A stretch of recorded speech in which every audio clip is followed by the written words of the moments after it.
Hey, welcome back to Author Journey. I'm CJ Anaya. Really glad that you are here. This video is a follow-up from the video I did about Inkitt and what that platform is, what that site is, and also a little bit about the fact that Inkitt is also a publishing company. And I had mentioned that Inkitt was offering me a publishing deal, and I was going to give you, I was going to follow up on that and let you guys know what I decided and what I had done. When you come across any situation where you are given a publishing deal, and in this case, this kind of landed in my lap. I wasn't really seeking it out or searching for it, but on Inkitt, when your books perform well on their site, they do a lot of analyzing to see how their readers on the site engage with your books, and so they collect a lot of data. And when they see that your book is doing well and that readers are responding well to it, and those results are very favorable, they will contact you and offer you a publishing deal if they feel that this is a book that they could turn into a bestseller. And so I was obviously very flattered that they offered it to me, and I really like their website, and I really like the people who contacted me. Had a very good chat with them.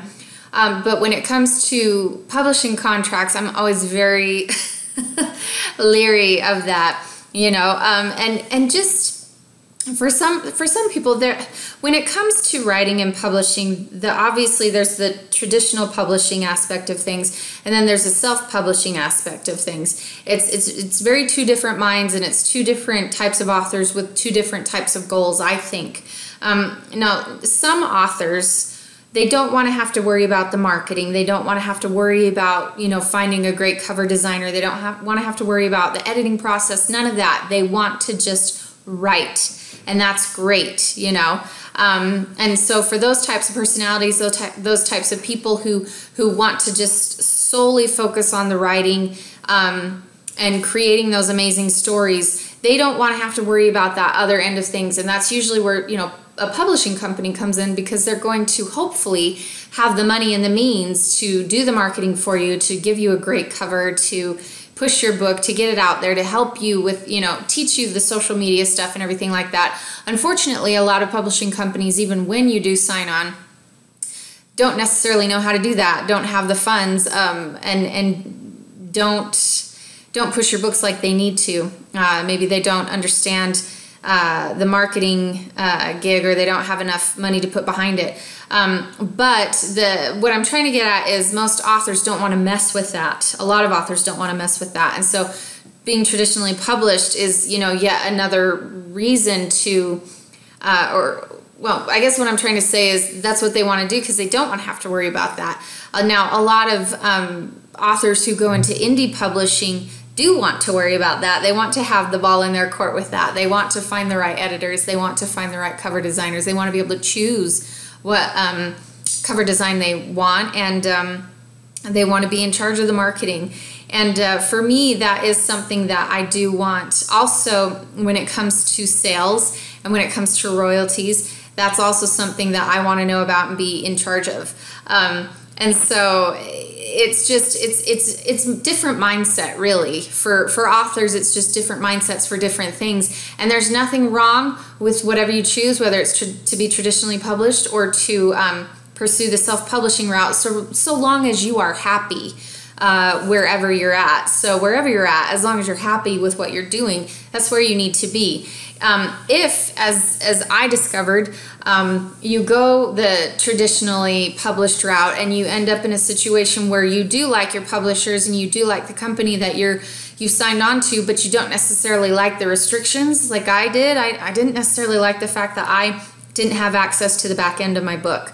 I couldn't go in and just have a KDP account and make changes if I needed to. I couldn't choose when my books would be free. I couldn't choose promo days. I didn't have control over any of that stuff. Now, there are some publishers who will work with you on that and who will take your suggestions, or they'll work on those types of things. And I think that Inkitt probably would have definitely done that. But, for me, it was just such a huge loss of control. Even though I really liked the publishers that I was with, it still was very frustrating to pick up things about marketing that I liked, but to not be able to implement them myself because I did not have rights to these books. So when I did get my rights back, that's when I really got heavily into the indie publishing aspect of it. Now, when Inkitt approached me about signing with them, I really wanted to get opinions of other authors who have been published with them. And, you know, I was very surprised with how favorable the response was. Most of the authors really, in fact, all of them loved working with Inkitt. They love the publishing company. Everything they promised to do, they delivered on. They helped many of these authors move books like they never had before, becoming bestsellers. And but something else that I did notice is a lot of these authors were also new to it, and this was what they wanted. They wanted to be traditionally published. And so it really worked out for them. And then I had my lawyer look at the contract. And one of the things that was really kind of not necessarily a red flag, because it wouldn't be for a lot of authors, but for anyone in the indie publishing industry, if I signed that contract, it would have been for 15 years, which means I would have been signing my Paranormal Misfits series over to them, all the rights to them for 15 years. That just, oh man. Oh, that hurts me a little. That's a little scary for me. Maybe 3 years. But the thing is, that's usually pretty standard for a lot of publishing companies. You know, they're going to have your rights anywhere from 5 to 10 to 15 years. The problem is, what happens if you get into a situation where it's not working out for you? What if it's not what you thought it was going to be? What if you kind of get past it or grow out of it, or you start to figure out how to do this on your own, and yet you can't do anything about that? And I recognize that they only were going to have the rights to one series and not all of my books, but you know, for 15 years, my Paranormal Misfits series was going to be tied up with them, and if something happened to where I was ready to move on and do other things, I wouldn't be able to do that for 15 years. So that was a little frustrating for me. Also, the 25% ebook royalties, I had to weigh the pros and cons of that because I get 70% from Amazon.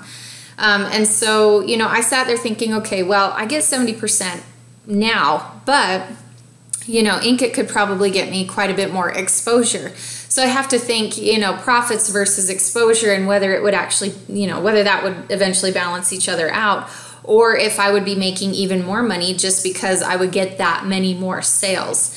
But it's still 25%. And you know, in researching them, even though I think that what they're doing is great, and even though I think that what they're offering these authors is fabulous, they're doing a really good job. For me personally, where I'm at in my author journey and what I've already accomplished and what I hope to accomplish in the future, I just knew that I couldn't sign my rights over for 15 years. I couldn't do a contract like that. And that's what you need to decide for yourself. When you're looking at contracts, you need to be very careful. You need to have a lawyer take a look at everything, because I can't understand the fine print. So obviously I need a second opinion.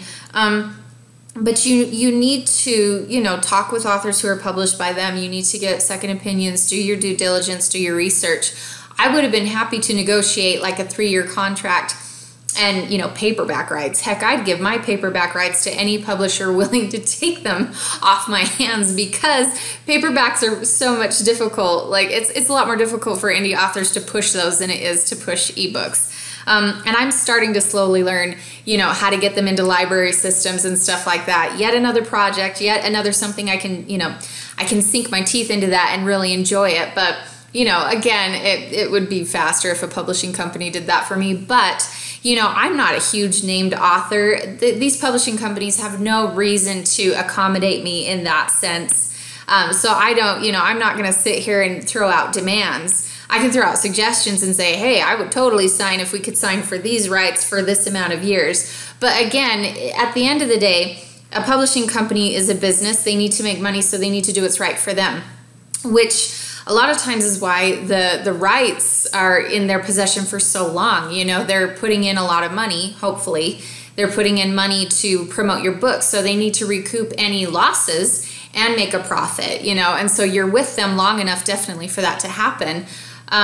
So you just have to weigh the pros and cons. I think that these first time authors, these people who were just starting to write and they didn't have a platform, they didn't have a mailing list, they literally didn't know everything that they needed to know to get off the ground. So Inkitt has been great for them because obviously they've done for them what they never could have done for themselves unless they had taken the time to learn. But like I said, some authors just that's not what they want to do. It's not what their passion is. There's nothing wrong with that. They just want to write. And that's great for them because, I did have one author say, well, what's the big deal about 15 years? Don't you want to be traditionally published for the rest of your life? And the answer for me is no, I don't.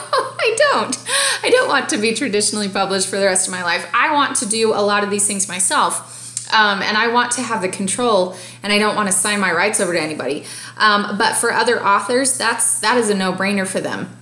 So I think that Inkitt is going to be very good for any of you who would rather not deal with, the marketing aspects of it. If you're new to this, if you want to learn all these things, I think Inkitt would be, something great for you to look at least and research at least, just to see if it's right for you. But I'll tell you what, a lot of those authors, man, they were super happy. They said that, Inkitt delivered on everything that they promised to, that they were seeing great sales, that they were seeing great exposure, that they were learning a ton. And that is good feedback.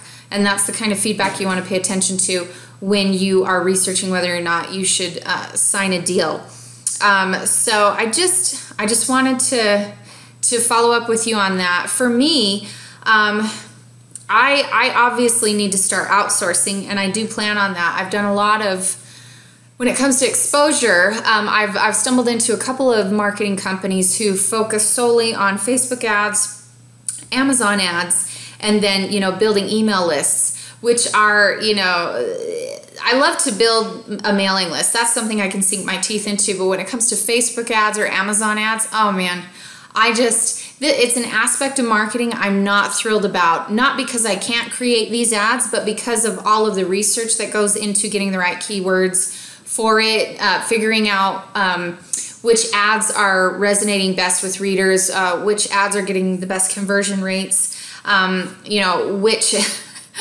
which ads are really speaking to people, and then doing split testing. So it's a lot of data collecting and analyzing and tweaking things, and my brain is not wired for that. That is one aspect of marketing that I just sit there and I go, good laws, I don't know.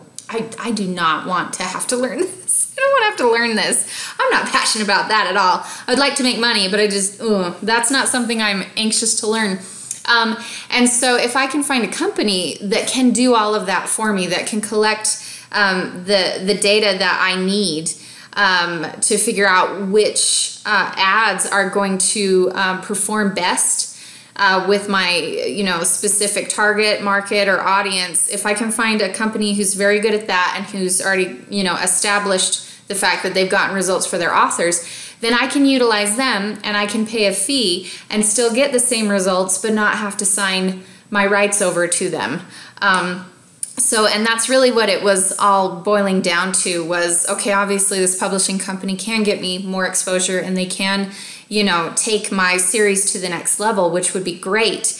But, is signing my rights over to them worth it in the long run for me? Or should I go with a company and outsource this process and get this exposure in a way that I know works, but also in a way that I just don't have time to implement? I don't have the time or the desire. I don't have the desire.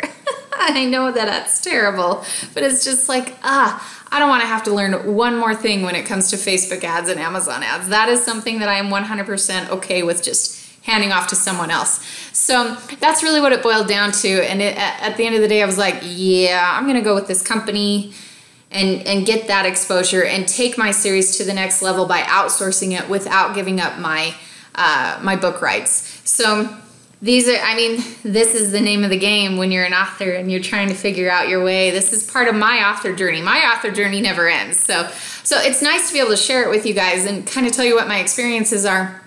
And I hope that you do not feel like you have to follow in my path or follow the same footsteps. A lot of you listening to this are going to be like, actually, I think a publishing deal with Inkitt or with a similar, press, publishing press who could offer that to me would be really great. And that is something you should look into. Go put your books up on Inkitt and, you know, see what happens, see what kind of reader engagement you get, and see where it goes from there. But for others of you who are firmly in the indie plane and you do want to get exposure, maybe you're learning that you do need to outsource more things so that you have more time to write.